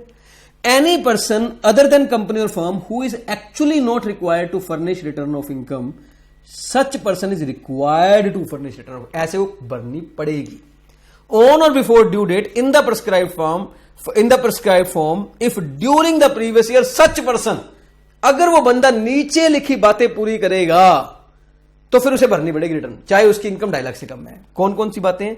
सर नीचे लिखी बातें ये हैं, he has deposited an amount or aggregate of the amount exceeding 1 crore in 1 or more current account with a banking company or a cooperative bank. आप सर इंडिविजुअल हो, आप रिटर्न फाइल करने के लिए लाइबल नहीं हो, लेकिन पता नहीं कैसे आपने अपने बैंक में 1 करोड़ रुपए से ज्यादा जमा करवाया है, एक बैंक में या मल्टीपल बैंक में मिलाकर, एग्रीगेट किसी बैंकिंग कंपनी में या कोऑपरेटिव बैंक को। अगर आपने 1 करोड़ से ज्यादा करवाया है तो सर आपको रिटर्न फाइल करनी पड़ेगी, चाहे आपकी टोटल इनकम 2.5 लाख से कम है, चाहे आप रिक्वायर्ड नहीं हो रिटर्न फाइल करने के लिए, फिर आपको करनी पड़ेगी। या फिर आपने कोई खर्चा किया है एग्रीगेट या amount exceeding 2 crore for himself or any other person for travel to foreign country. आप फॉरेन कंट्री गए हो या कोई गया है जिसके बिहाफ पर आप रिस्पॉन्सिबल हो और आपने उसके लिए एक्सपेंडिचर किया है 2 करोड़। हालांकि आपकी टोटल इनकम 2.5 लाख से कम है, लेकिन आप 2 करोड़ से ऊपर का एक्सपेंडिचर करते हो, सर आपको रिटर्न फाइल करनी पड़ेगी। सर एग्जाम में क्वेश्चन पक्का आएगा, 1 नंबर का क्वेश्चन पक्का आएगा इस अमेंडमेंट से। वो पूछेगा कि बताइए इस आदमी की एक्चुअल में टोटल इनकम 2 लाख है, लेकिन ये 2 करोड़ से ऊपर का खर्चा करता है, आप बोलेंगे रिटर्न फाइल करनी पड़ेगी। या आपने कोई खर्चा किया है toward consumption of electricity exceeding 1 lakh, 1 lakh से ऊपर की बिजली चला दी आपने। ये तो सर बड़ा इजी है, ये तो बड़ा इजी है। हो सकता है आपके ऑफिस का बिल, जो बिजली का बिल है, वो 1 लाख से ऊपर का हो, और बहुत सारे ऑफिस का होता है 10,000 रुपए महीना बिजली का बिल, तो कुछ भी नहीं होता। बड़े बड़े प्राइवेट ऑफिस में 10,000 महीना बिल तो कुछ भी नहीं है, लेकिन कंपनी नहीं होनी चाहिए, फर्म नहीं होनी चाहिए। 10,000 से ऊपर का बिल है, यानी कि 1 लाख रुपए से अगर आपने पूरे साल का कंजम्पशन किया है इलेक्ट्रिसिटी का, तो भले ही आपकी टोटल इनकम 2.5 लाख से कम है, you are not required, but you have to file return of income, fulfil such other prescribed condition. Other prescribed अभी करी नहीं है, जब वो कर देंगे तो हम भी लिख के दिखा देंगे आपको। सर सेम टू सेम बातें इसमें लिखी हुई हैं। Any person other than company or A firm who is not required to furnish a return under this subsection and who during the previous year deposited an amount or aggregate of the amounts exceeding 1 crore rupees in one or more current account maintained with a banking company or a cooperative bank has incurred expenditure of an amount or aggregate of the amounts exceeding 2 lakh rupees for himself, exceeding 2 lakh rupees for himself। तो sir यहां पर गलती से 2 करोड़ लिखा गया, तो this is 2 lakh, यहां से गलती से 2 करोड़ लिखा गया, 2 lakh rupees or more he has incurred amount electricity के रिगार्डिंग 1 लाख। तो सर प्लीज टेल मी, आपको यहां तक की कंडीशंस क्लियर हुई नहीं? आई होप ये अमेंडमेंट आपको क्लियर है, very easy. Last amendment, return of income की हमारी लास्ट अमेंडमेंट क्या है? Interchangeability of pan with Aadhaar number, section 139 capital A 5E। एक सिंपल सी बात बोलूं सर, आपको पता है बड़ी सारी ऐसी जगह है जहां हमें पैन नंबर देना होता है। अगर हमारे पास पैन नंबर है तो पैन लगाना मैंडेटरी है। गवर्नमेंट ने देखा कि जिन लोगों का पैन नहीं है लेकिन आधार कार्ड का नंबर है, उन्होंने बोला कि इंटरचेंजेबिलिटी हो सकती है। जहां आप पैन नंबर यूज करते हो वहां आप आधार का नंबर भी यूज कर सकते हो, जहां आप आधार का नंबर यूज करते हो वहां आप पैन का नंबर भी यूज कर सकते हो। Notwithstanding anything contained in this act, पूरे लॉ में क्या लिखा है, बाढ़ में जाए। Every person who is required to furnish or intimate or quote his PAN under this act and who has not been allotted a PAN, पर उसके पैन है नहीं, but possess the Aadhaar number है, may furnish or intimate or quote his Aadhaar number in lieu of the permanent account number and such person shall be allotted permanent account number in such manner as may be prescribed। अगर आपको कहीं पे pan number लिखना है और आपके पास pan number नहीं है तो आप पैन नंबर मेंशन कर सकते हैं, आधार नंबर मेंशन कर सकते हैं।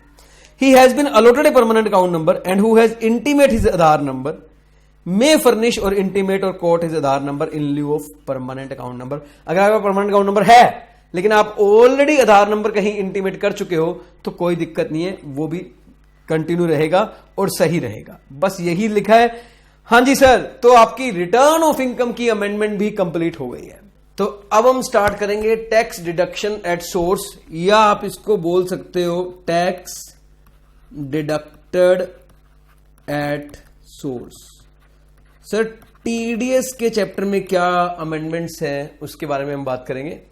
तो सर इसमें सबसे पहले सेक्शन 194 कैपिटल ए में अमेंडमेंट है।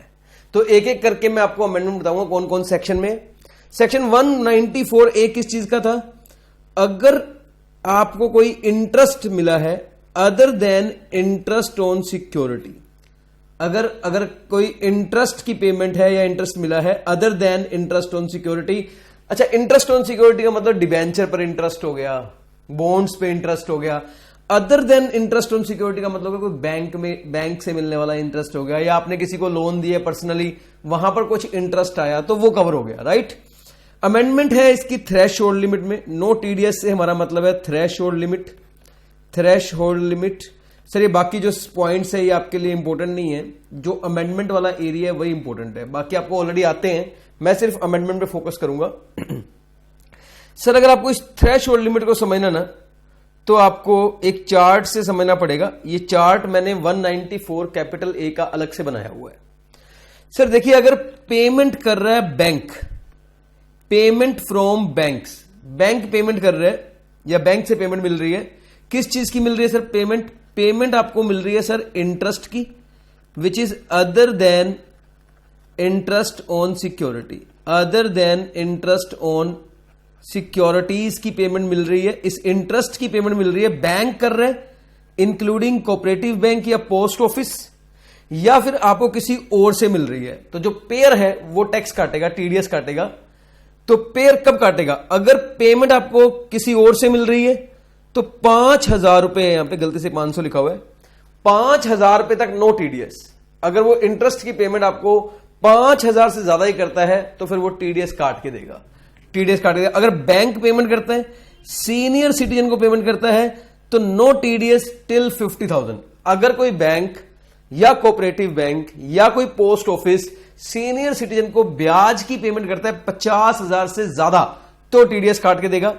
अगर बैंक पेमेंट करता है other than senior citizen, any other person का मतलब है other than senior citizen, other than senior citizen, other than senior citizen को पेमेंट करता है तो 40,000 तक नो टीडीएस। एंड यही अमेंडमेंट है सर, यही अमेंडमेंट है। अर्लियर, पुरानी बात करूं तो अर्लियर इट वॉज ₹10,000। तो अर्लियर क्या था? अगर कोई बैंक, कोई कोऑपरेटिव बैंक या कोई पोस्ट ऑफिस इंटरेस्ट की पेमेंट करते हैं अदर देन सीनियर सिटीजन को, तो 10,000 रुपए तक टीडीएस नहीं करता था, 10,000 रुपए के ऊपर टीडीएस करता था। अमेंडमेंट क्या है? This limit was increase to ₹40,000। 10,000 की लिमिट को 40,000 रुपए तक बढ़ा दिया गया है, यानी कि 10,000 तक नहीं, अब 40,000 तक टीडीएस बैंक नहीं काटेगा, 40,000 के ऊपर टीडीएस काटेगा। देखो फाइनल पोजीशन क्या है? Up to ₹40,000 during a financial year in case of payments by bank, cooperative bank और अ पोस्ट ऑफिस डिपॉजिट। 50,000 की लिमिट है in case of senior citizen, and up to 5,000 in all other cases. Please tell me 194 A का amendment आपको clear हुआ या नहीं हुआ? I hope it is clear. 194 D A, yes sir, 194 D A क्या है? प्लीज अगर आपको समझना है 194 डी ए तो मेरी बात को आप बिल्कुल ध्यान से सुनना। सर सपोज आपने कोई लाइफ इंश्योरेंस करवाया है, ठीक है, सपोज आपने कोई लाइफ इंश्योरेंस करवाया और आपको मान लो 20 साल का इंश्योरेंस था। 20 साल के बाद आपको लाइफ इंश्योरेंस से मान लीजिए 15 लाख रुपए मिलते हैं। मेरा पहला क्वेश्चन बताइए सर, जनरली जो लाइफ इंश्योरेंस से पैसा मिलता है, ये पैसा टैक्सेबल होता है या एग्जेम्प्ट होता है? बताइए। Proceeds from the life insurance, इसे बोलते हैं proceeds from life insurance, LIC. जो एलआईसी से पैसा मिलता है, इकट्ठा पैसा, कैपिटल सम एश्योर्ड, बड़ा पैसा वापस मिलता है, इज इट टैक्सेबल और एग्जेम्प्ट? सर जनरली ये एग्जेम्प्ट होता है। नॉर्मली एलआईसी से मिलने वाला पैसा एग्जेम्प्ट होता है, और अगर ये एग्जेम्प्ट है तो कोई टीडीएस नहीं कटेगा। जब पैसा ही एग्जेम्प्ट है तो टीडीएस क्यों कटेगा? एलआईसी कंपनी जब अपने एलआईसी पॉलिसी होल्डर्स को पैसा वापस करेगी, क्योंकि 20 साल हो गए, 20 साल का पॉलिसी थी, उन्होंने, उन बेचारों ने 20 साल तक प्रीमियम दिया, अब 20 साल खत्म हो गए, कंपनी पैसा वापस कर रही है 10 लाख, 15 लाख, 20 लाख, 50 लाख, तो कंपनी कोई टीडीएस नहीं काटेगी। लेकिन क्या ऐसा हो सकता है कि एलआईसी से मिलने वाला पैसा टैक्सेबल हो? हां सर, कुछ पर्टिकुलर सिचुएशंस में एलआईसी से मिलने वाला पैसा टैक्सेबल हो सकता है। वो किस केस में, मैं आपको समझाता हूं।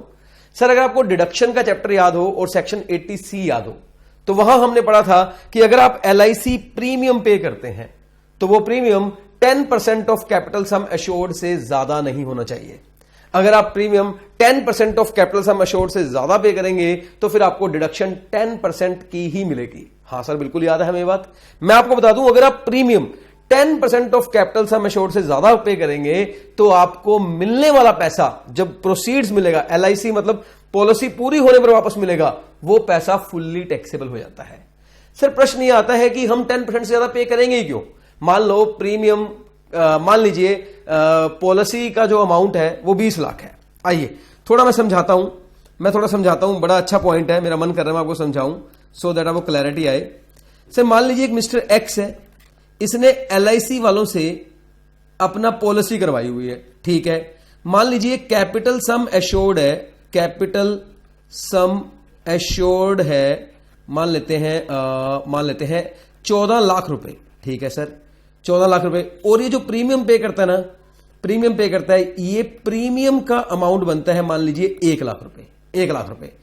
अब नॉर्मली क्या होगा, जो प्रीमियम है, जो premium paid by mister X है, premium paid by mister X है, वो up to 10% of capital sum assured है। बोलो बोलो फटाफट, up to 10% of capital sum assured है या नहीं है?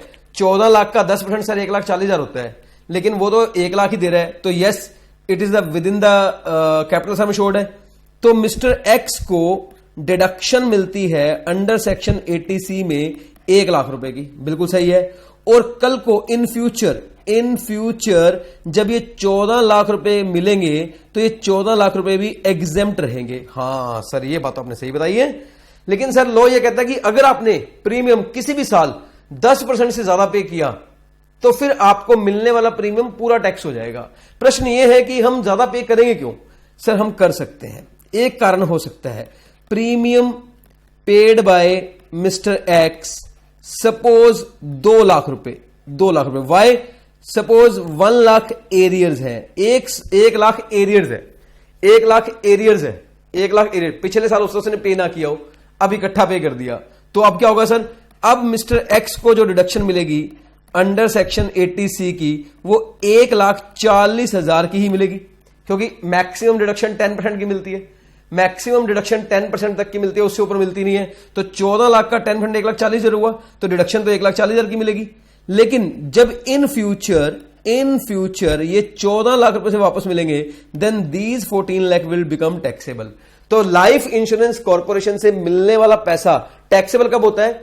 जब अगर हमने कभी जो प्रीमियम पे किया है वो 10% से ज्यादा पे कर दिया, चाहे बिकॉज ऑफ एरियर्स पे कर दिया, तो जो पैसा LIC से मिलता है वो फुल्ली टैक्सेबल हो जाता है। लोग कहता है अब अगर वो पैसा फुल्ली टैक्सेबल है तो LIC वाले TDS काटेंगे, अगर वो पैसा फुल्ली टैक्सेबल है तो LIC वाले TDS काटेंगे। और अच्छा, अगर जो प्रोसीड मिल रहा है अगर वो अप टू 1 लाख है, अप टू 1 लाख है, चाहे वो टैक्सेबल हो, तो भी कोई TDS नहीं कटेगा, थ्रेश और लिमिट है, नो TDS। अगर वो अप टू 1 लाख है तो नो TDS। अब छोड़ो, छोटी सी 1 लाख कहां होता है आजकल के जमाने में, LIC से मिलने वाला पैसा 15-15 लाख होता है।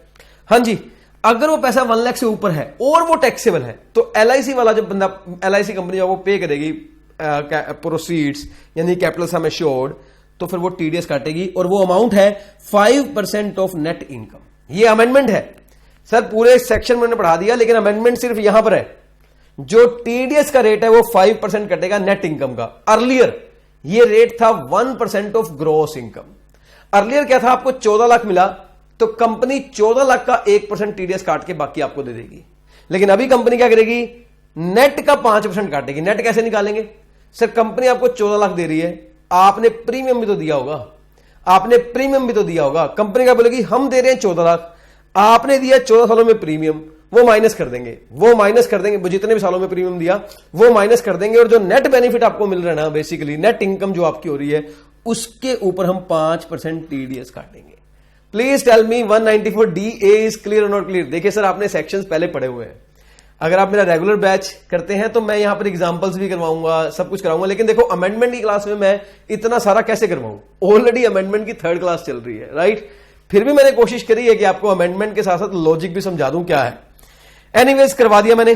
194I रेंट जो आप पे करते हैं, इसके अंदर एक छोटी सी अमेंडमेंट है, बहुत ज्यादा टाइम नहीं लगाऊंगा, 1 मिनट की अमेंडमेंट है। पहले क्या था, अगर आप 1,80,000 से ऊपर का रेंट पे करते हैं तो ही आप टीडीएस काटेंगे। अगर आप इंडिविजुअल एचयूएफ है तो पिछले साल का जो आपका टर्नओवर है वो मतलब ऑडिट में आना चाहिए आपको, तो काटेंगे। अगर आप अदर देन इंडिविजुअल है तो आप काटेंगे। रेंट पे करने पर 1,80,000 से ऊपर अगर रेंट है तो ही टीडीएस कटता है। वो लिमिट इंक्रीज कर दी है 2,40,000। मैं बस सिंपल लिखूंगा, earlier it was ₹1,80,000, that's it. एक अमेंडमेंट 194I सर आपने जहां से भी पढ़ा है, बहुत टाइम लगा के पढ़ा होगा, आधा घंटा 190I पर लगा दिया होगा आपके टीचर ने, मैं एग्री करता हूं। लेकिन यहां पर मैं सिर्फ इतने बताऊंगा कि जो लिमिट आपने पढ़ी हुई है 180 की, उसे इंक्रीज करके कर दिया गया है 2,40,000, और कोई अमेंडमेंट यहां नहीं है। Next amendment in the chapter of TDS is 194IA। Sir IA आपको याद होगा, अगर किसी बंदे ने अपनी इमूवेबल प्रॉपर्टी को सेल किया है तो जिस बंदे ने बाय किया है वो पैसे देगा, यस सर, वो कंसीडरेशन देगा। अगर ये प्रॉपर्टी 50 लाख से ऊपर की है या 50 लाख है, 50 लाख से ऊपर की है, तो जिस बंदे ने पेमेंट कर रहा है ना, जो बंदा पेमेंट कर रहा है वो टीडीएस काटेगा, और टीडीएस का रेट रहेगा 1%। टीडीएस का रेट रहेगा 1%। यहां कोई अमेंडमेंट नहीं है, अभी तक कोई अमेंडमेंट नहीं है। कंसीडरेशन और transfer of immovable property other than agricultural land, अगर आपने कोई इमूवेबल प्रॉपर्टी ट्रांसफर करी है अदर देन एग्रीकल्चरल लैंड, तो बदले में आपको कंसीडरेशन मिला होगा। तो जो बंदा ट्रांसफरी है, जिसको आपने ट्रांसफर करी है, आप तो ट्रांसफरर हो, आपने तो ट्रांसफर करी है, जिसको आपने ट्रांसफर करी है वो ट्रांसफरी है, वो कंसीडरेशन आपको दे रहा है। वो कंसीडरेशन अगर आपको दे रहा है तो वो 1% का टीडीएस काटेगा, प्रोवाइडेड 50 लाख से कम नहीं होनी चाहिए प्रॉपर्टी की कीमत, इमूवेबल प्रॉपर्टी की कीमत। एक्सप्लेनेशन यहां पर न्यू ऐड की गई है। यस सर, एक अमेंडमेंट जो है ना वो ये यहां पर है, एक्सप्लेनेशन। सर आजकल क्या होता है, आपने देखा सोसाइटी में फ्लैट बिकते हैं, और जब सोसाइटी में फ्लैट बिकते हैं ना तो बेचने वाला बोलता है भाई देख 50 लाख का तो फ्लैट है लेकिन तेरे से लूंगा मैं 52 लाख रुपए। बोला किस चीज के? मतलब 2 लाख रुपए इस चीज के हैं, तेरे को कार पार्किंग भी मिलेगी। अच्छा हाँ, सोसाइटी के अंदर ना कार की पार्किंग कहां खड़ी करनी है, तेरी कार कहां खड़ी होगी, ये तेरे को पार्किंग मिलेगी। इस सोसाइटी में ना जिम है, उसकी मेंबरशिप भी मिलेगी। इस सोसाइटी में ना मंदिर है, उसकी मेंटेनेंस फीस भी इसके अंदर आ गई। इस सोसाइटी में ना क्लब है, उसकी फीस भी आ गई। तो मैं तेरे से 50 लाख नहीं 52 लाख लूंगा। तो लोग कहता है या 52 या मान लो 60 लाख नहीं 62 लाख लूंगा। बिल्डिंग की कीमत 60 लाख है, लेकिन 2 लाख रुपए मैं तेरे को जो अदर फैसिलिटी मिलेंगी उनके नाम के भी लूंगा। ठीक है भाई, तो कंसीडरेशन तो हुआ 60 लाख, सॉरी कंसीडरेशन तो 60 लाख हुआ, लेकिन इमूवेबल प्रॉपर्टी का नाम का हुआ 60 लाख, और जो 2 लाख है वो तो अदर चार्जेस है। तो लॉ ने क्लियर कर दिया अदर चार्जेस के ऊपर भी टीडीएस कटेगा। मतलब जो टीडीएस का अमाउंट 1% है वो सिर्फ 60 लाख पर नहीं कटेगा इमूवेबल प्रॉपर्टी पर, वो 62 लाख पे कटेगा। An explanation has been added under section 194IA which clarifies the scope of the phrase consideration for immovable property. उन्होंने बोला कंसीडरेशन का मतलब क्या है वो हमसे पूछो।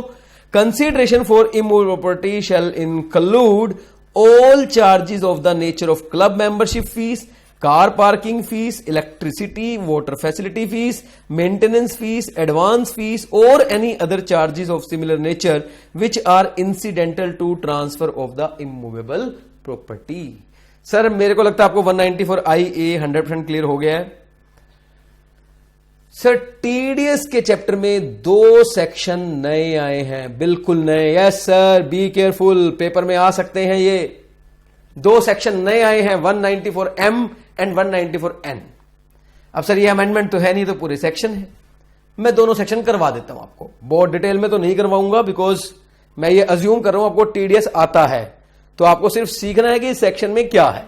बहुत लंबी नहीं लूंगा इसको सेक्शन को, हाँ, लेकिन मैं आपको 194M और 194N करा के चलूंगा, डोंट वरी। जो जो अमेंडेड सेक्शन थे वो तो मैंने करवाई दिए। 194A था, 194DA था, 194I था, 194IA का एक्सप्लेनेशन था, 194M करवाने जा रहा हूं, 194N करवाऊंगा। Payment of sums by certain individual or Hindu undivided family. Any person, सुनना sir, any person being an individual or Hindu undivided family. ठीक है जी, any person being an individual or Hindu undivided family. कोई भी बंदा या तो वो इंडिविजुअल है या हिंदू अनडिवाइडेड फैमिली है, अब मैं आपको थोड़ा सा इसके बारे में बताता हूं, सुनना। एक सेक्शन है 194C, एक सेक्शन है 194H और एक सेक्शन है 194J। आपको याद है कौन कौन से होते हैं? सर हमें कहां याद, याद होना चाहिए तुम लोगों को, हमें कहां याद, अमेंडमेंट कर रहे हो। सर 194C होता है कि अगर आपने किसी कॉन्ट्रैक्टर या सब कॉन्ट्रैक्टर को पेमेंट करी है, कॉन्ट्रैक्टर को पेमेंट करी है या सब कॉन्ट्रैक्टर को। 194H होता है अगर आपने किसी कमीशन या ब्रोकरेज की पेमेंट करी है। 194J होता है अगर आपने किसी प्रोफेशनल सर्विसेज की पेमेंट करी है। ठीक है, 194J तो सबको आता ही है। जैसे मैं जब पढ़ाता हूं रेगुलर क्लास में ना, बोलता हूं कि जो मुझे, मैं अमित कुमार क्लासेस के साथ पढ़ाता हूं और अमित कुमार क्लासेस जो है वो मुझे पेमेंट देता है, फीस देता है, प्रोफेशनल फीस। भाई एक बैच के वो मुझे 5 लाख रुपए देता है। अब कितनी भी वीडियो बिके कितनी नहीं बिके, मैं तो अपनी सर्विसेज देता हूं, 5 लाख रुपए ले लेता हूं। ऐसा मान लो ना, अमित कुमार क्लासेस मेरी नहीं है ऐसा मान लो, मैं तो वहां टीचर हूं, तो मुझे तो 5 लाख रुपए साल के मिलते हैं। जितनी मर्जी वीडियो बिके नहीं बिके मुझे मतलब नहीं है, मैं पढ़ा के आता हूं बस। तो जो वो लोग मुझे पैसे देते हैं उनके ऊपर वो टीडीएस काटते हैं और वो 194J में काटते हैं। इसी तरह एक 194C में कटता है, H में कटता है, J में कटता है। 3 चीजें बता दी मैंने। 194C में कब कटता था ना जरा सर? अगर आपने कोई कॉन्ट्रैक्टर को पेमेंट करी है तो 194C में कटता है। ठीक है, अगर आपने कोई कमीशन या ब्रोकरेज की पेमेंट करी है तो 194H में कटता है। ठीक है, अगर आपने कोई प्रोफेशनल सर्विसेज की पेमेंट करी है तो 194J में कटता है। बिल्कुल सही है, सुनते जाओ सुनते जाओ। मैं एक इंडिविजुअल हूं या HUF हूं और मैं पेमेंट कर रहा हूं 194C में किसी कॉन्ट्रैक्टर या सब कॉन्ट्रैक्टर को, या मैं पेमेंट कर रहा हूं 194H में कमीशन या ब्रोकरेज की, या 194J में प्रोफेशनल फीस की। आप बताओ सर मैं टीडीएस काटूंगा नहीं काटूंगा? सर ये तो उन सेक्शनों में कुछ कंडीशंस है कि अगर आप इंडिविजुअल HUF हो तो आपके पिछले साल की जो टर्नओवर है वो ऑडिट के रिक्वायरमेंट में आनी चाहिए, तो आप काटोगे। ठीक है, बात सही है। अगर मैं ऑडिट की रिक्वायरमेंट बनाता हूं तो सर आप काटोगे 194C में काटोगे, H में काटोगे, J में काटोगे, डिपेंड करता है आप कौन सी पेमेंट कर रहे हो। बिल्कुल सही है। सपोज मैं ऑडिट की रिक्वायरमेंट में नहीं आता तो सर आप नहीं काट सकते पेमेंट। हाँ बिल्कुल सही है। मैं एग्जांपल लेता हूं, अमित कुमार क्लासेस जो है, मान लो मैं हूं, मैं मिस्टर एक्स हूं, मैं किसी को प्रोफेशनल सर्विसेज के नाम की पेमेंट कर रहा हूं और मैं इंडिविजुअल HUF हूं। मैं पेमेंट पर टीडीएस इस सेक्शन में 194J में तभी काटूंगा ना अगर मेरी पिछले साल टर्नओवर 50 लाख से या 1 करोड़ से ऊपर थी और मैं ऑडिट के लिए लायबल हूं, तो ही तो काटूंगा ना, वरना तो नहीं काट सकता ना। नहीं काट सकते सर, वरना नहीं काट सकते। अब 194M कहता है सुनो सुनो सुनो सुनो, इधर देखो। 194M कहता है सुनो, अगर आप इंडिविजुअल HUF हो, मैंने कहा मैं हूं, अगर आप वो वाली पेमेंट कर रहे हो जो 194C में आती है, 194H में आती है, 194J में आती है, मैंने कहा मैं वही वाली कर रहा हूं। बोले और अगर आपके पिछले साल की टर्नओवर ऑडिट के लिए लायबल नहीं है, मैंने कहा हाँ लायबल नहीं है इसलिए मैं नहीं काटूंगा। बोले आपको तो भी काटना पड़ेगा। मैं कमाल कर रहे हो, मैं 194C H J पढ़ चुका हूं, वहां लिखा है कि मैं टीडीएस तभी काटूंगा अगर मेरे पिछले साल की टर्नओवर जो है वो ऑडिट के लिए लायबल है। बोले नहीं है ना, ऑडिट के लिए लायबल नहीं है ना, तो भी काट सकते हो आप टीडीएस। काट नहीं सकते, काटना पड़ेगा अगर आपने जो पेमेंट करी है वो इन एग्रीगेट 50 लाख से एक्सीड करती है। अगर जो आपने पेमेंट करी है इन एग्रीगेट अगर वो 50 लाख से एक्सीड करती है तो आप काट सकते हो, टीडीएस काटना पड़ेगा। और अगर मान लो आप मेरे पिछले साल की टर्नओवर और ये जो टीडीएस काटेंगे ना आप, ये आप टीडीएस काटेंगे 194M में 50 लाख से एक्सीड करने वाला। मैंने कहा लेकिन मान लो मैं इंडिविजुअल HUF हूं। बोले हाँ हो। और मैं कहा मेरे पिछले साल की टर्नओवर ऑलरेडी ऑडिट के लिए लायबल है। बोले हाँ। और मैंने कहा मैंने 50 लाख से ऊपर इस साल वो है पेमेंट करी है, तो मैं 194M में काटूं या 194 रिस्पेक्टिव सेक्शन में? बोले फिर तो रिस्पेक्टिव सेक्शन। अगर तुम ऑलरेडी अपने सेक्शंस में कवर्ड हो टीडीएस काटने के लिए फिर तो वहीं काटो। अगर वहां नहीं काट पा रहे हो तो तुम्हें यहां काटनी पड़ेगी। यहां काटने के लिए प्रोविजन ये है कि तुम्हारी पेमेंट 50 लाख से ऊपर होनी चाहिए। सुनना, any person being individual HUF other than those, उनकी बात नहीं कर रहे, who are required to deduct income tax as per the provision of section 194C H J, उनकी बात नहीं कर रहे। Responsible for paying any sum to any resident for carrying out any work, वो वाला कॉन्ट्रैक्ट वाला, कमीशन वाला, या फिर वो ब्रोकरेज वाला, फीस वाला, या प्रोफेशनल सर्विसेज वाला, उनकी बात नहीं कर रहे। अगर आप उसमें कवर्ड हो तो फिर वहीं काटो। अगर वहां कवर्ड नहीं हो तो यहां कवर हो सकते हो। अगर आपने पेमेंट एग्रीगेट 50 लाख से ऊपर करी है तो यहां लिखा है शेल काटना पड़ेगा क्रेडिट ऑफ द सम और payment whichever is earlier which are deduct an amount equal to 5%। इस बार टीडीएस आपको 5% काटना पड़ेगा। कंडीशन क्या रहेगी, ये तब काटना पड़ेगा अगर जो पेमेंट आपने करी है ना वो इन एग्रीगेट एक्सीड करती है 50 लाख। मतलब नहीं काटोगे अगर डज नॉट एक्सीड 50 लाख। अगर 50 लाख एक्सीड नहीं करती फिर नहीं काटना, एक्सीड करते तो काटना पड़ेगा। सर गारंटी दे रहा हूं इस चार्ट को पढ़ने के बाद आपको सेक्शन वैसे याद हो जाएगा। आप कौन हो? सर मैं हूं इंडिविजुअल एचयूएफ। क्या आप पिछले साल अपने अकाउंट्स ऑडिट करवाने के लिए पिछले साल की टर्नओवर की वजह से अपने अकाउंट्स ऑडिट के लिए रिस्पॉन्सिबल हो? हां, तो सर 194M आपको एप्लीकेबल नहीं होगा, लेकिन टीडीएस आपको काटना पड़ेगा। कितना? उस रिस्पेक्टिव सेक्शन के हिसाब से 194C, 194H, 194M, sorry 194J। Sir अगर आप एक इंडिविजुअल एचयूएफ हो और आप कोई पेमेंट करते हो, payment of certain some, certain का मतलब 50 लाख से ऊपर, अगर आप पेमेंट करते हो कितनी भी करो, 50 लाख से ऊपर की करो कम की करो, अगर आप ऑलरेडी रिस्पॉन्सिबल हो ऑडिट के लिए तो फिर आप अपने सेक्शनों में काटो ना टीडीएस। 194M क्यों लगेगा? लेकिन सपोज आप रिक्वायर्ड नहीं हो ऑडिट करने के लिए और अगर आपकी एग्रीगेट अमाउंट 50 लाख से एक्सीड करती है तो 194M लग जाएगा और आपको टीडीएस काटना पड़ेगा एट द रेट ऑफ 5%। और अगर मान लो एग्रीगेट अमाउंट 50 लाख से एक्सीड नहीं करता तो 194M नहीं लगेगा और टीडीएस नहीं कटेगा। क्यों? आप वैसे भी काटने के लिए लाइबल नहीं हो क्योंकि आपके पिछले साल की टर्नओवर ऑडिट के लिए लाइबल नहीं है, और वैसे भी काटने के लिए लाइबल नहीं हो क्योंकि आपका एग्रीगेट 50 लाख से एक्सीड नहीं करता। बोलो क्लियर और नॉट क्लियर? सर मैं बिल्कुल सिंपल समझा चुका हूं। 194M अगर किसी इंडिविजुअल एचयूएफ की पिछले साल की टर्नओवर इतनी नहीं है जिसकी वजह से वो ऑडिट के लिए रिस्पॉन्सिबल हो जाए और वो वाली पेमेंट कर रहा है जो 194C या 194H या 194J में करनी होती है, और वो पेमेंट अगर एग्रीगेट 50 लाख से ऊपर है तो फिर उसे 194M में टीडीएस काटना पड़ेगा at the rate of 5%। Next section है 194N। सर 194N पता क्या है? सर गवर्नमेंट ना हमारी मोदी जी जो है हमारे, वो चाह रहे हैं कि कैशलेस इकोनॉमी हो। उन्हें बड़ी तकलीफ होती है जब लोग बैंक में आते हैं और ऐसे बोलते हैं ये देना 50 लाख रुपए कैश निकालना, मेरे 20 लाख रुपए कैश निकालना, ये लो चेक मेरा 20 लाख कैश निकाल दो। उन्हें बड़ा दुख होता है। मोदी कहते हैं भाई साहब ऐसे भी कोई बैंक से कैश निकाल के ले जाता है इतना इतना, ऐसे मत करो, कैश रहने दो भाई, ट्रांसफर कर लो, इसके पैसे उसको दे दो, उसके पैसे देखो मत पैसे। अब मोदी जी कैशलेस इकोनॉमी चाहते हैं। कैशलेस का मतलब लेस कैश इकोनॉमी, ये नहीं कैश ही ना हो किसी के पास।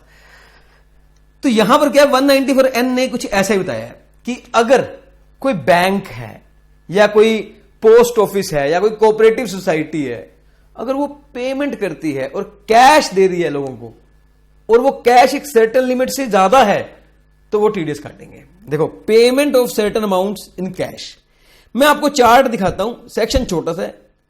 194N क्या कहता है? अगर कोई पेमेंट करती है बैंकिंग कंपनी, लेकिन याद रखना किसकी पेमेंट करती है? कैश की कोऑपरेटिव बैंक या पोस्ट ऑफिस किसी भी बंदे को 1 करोड़ से एक्सीड का कैश देती है एग्रीगेट, पहले आप 20 लाख निकलवा के ले गए, फिर 10 लाख ले गए, फिर 50 लाख ले गए, फिर 30 लाख ले गए, तो 1 करोड़ से ऊपर हो गया। 1 करोड़ से ऊपर अगर हो गया तो आपको टीडीएस कटेगा 2% के रेट पर उस कैश के ऊपर जो 1 करोड़ से ऊपर निकलवाया आपने। 1 करोड़ तक कोई दिक्कत नहीं है, 1 करोड़ के ऊपर जितना कैश निकलता रहेगा आपको फिर टीडीएस 2% कटवाना पड़ेगा। लेकिन साथ में मोदी जी ने सरकार का ध्यान भी रख लिया। उन्होंने बोला लेकिन अगर यही बैंक किसी गवर्नमेंट को पैसा देते हैं कैश में, किसी दूसरे बैंकिंग कंपनी को देते हैं, कोऑपरेटिव सोसाइटी को देते हैं, तो फिर टीडीएस नहीं कटेगा, फिर एग्जेम्प्ट है, फिर टीडीएस से एग्जेम्प्ट है। और साथ में यह भी लिख दिया हमारे पास पावर है हम किसी और को भी एग्जेम्प्ट करना चाहें टू एग्जेम्प्ट।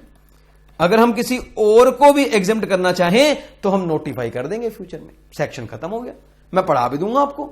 194N कहता है, 194N कहता है कि अगर कोई बैंक है, कोई कोऑपरेटिव बैंक है, कोई पोस्ट ऑफिस है, अगर वो किसी बंदे को 1 करोड़ से ऊपर का कैश देता है तो सर 2% टीडीएस काट के देगा।